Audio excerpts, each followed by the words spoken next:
Marloes Knippenberg, CEO of Kerten Hospitality. We are a mixed-use operator, so we operate hotels, branded residences, service departments, office space, so serviced office space, and we connect that with food and beverage, our own or others, and complement that with wellness or clinics, entertainment, or anything cultural that really makes sense for the destination and the project.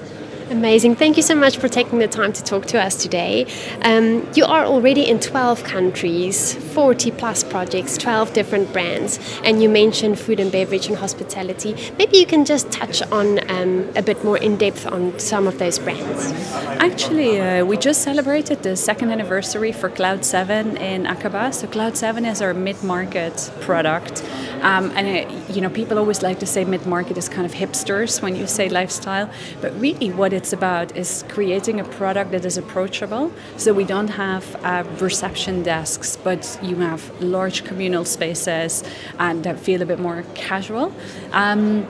And the whole theme of our project in Aqaba was Mykonos meets Marrakesh at the Red Sea. So it's a product that is inspirational for a local audience and they feel that they're not within their own country. And it's still rooted to Jordan and to the country for any international traveler that comes in. Then we just celebrated our first year anniversary for the House Hotel in Jeddah.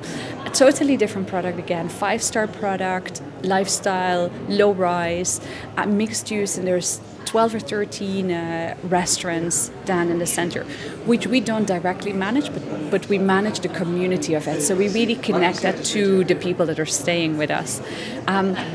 And that product is when you look at it, it has a staircase in the lobby, a little modulus upstairs. So it has something mystic and interesting, but you're allowed to move the furniture in the lobby. We had the Minister of Tourism of Saudi Arabia, His Excellency Al Khatib, stay with us. And thankfully, he tweeted about it, which was really helpful. But he was intrigued because what we do is we use our lobby as a canvas. So instead of having events that we put in meeting areas or far away from anybody seeing it, we really use our lobby as the space, the living room where everybody meets. And if that's for a local audience or that's for an international audience, and if that's for music or knowledge share or anything else, it really kind of depends on the moment. And then we went from opening to opening. So just opened 2 franchise projects in Istanbul, one by Cloud 7 and one by The House. Really key areas in Istanbul, one Golden Horn overlooking the water, and the other one in the bustling Bomonti area. We opened Georgia, the House Hotel, and that's our first project in Georgia. So we have another 4 projects coming up there. We actually signed the 4th one 2 weeks ago or something. The first one is a 17-room old mansion. And now you can say you can't make money with 17 rooms.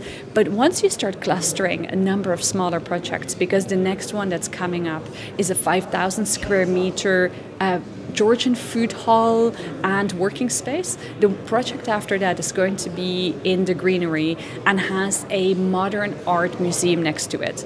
And the company who did the master planning for the Louvre in Abu Dhabi is doing the master planning for that. And really the drive, the owner has put in place a Georgian studied master in arts, studied in Paris, Georgian origins, to put Georgian art on the art map. And so it's not just a kind of a small thing next to it that is kind of cute and funny. It's something that really it's seriously driving the boundaries. And I think when you look at all of our projects, we just opened a gelato store, Nakati, in Riyadh, which is a franchise with a purpose. So it's all focused on female entrepreneurship. It's still very difficult for women to get funding for their first entrepreneurship or their first business. And by doing this, it really allows them to go and try out their first kind of venture.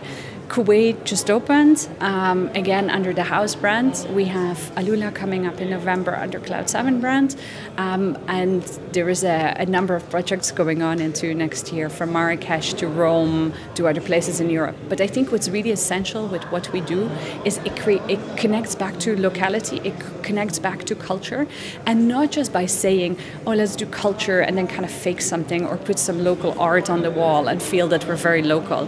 But it's really about how to integrate the local supply chain, local partners, collaborators, guests, and everybody else within any of the projects that we're doing.